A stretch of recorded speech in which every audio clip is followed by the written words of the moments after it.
Hello everyone. Today I will show you how to make sure ChatGPT does not steal your information. If you find this useful, then please leave a like and subscribe.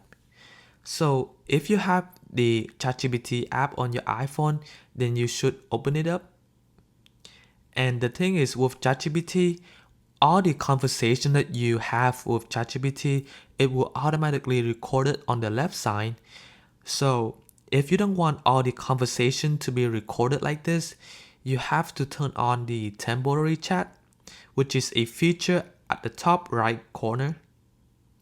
So if you click on this, you will turn on the temporary chat. So basically, whichever you talk to in this chat, it will automatically delete it after you close the app.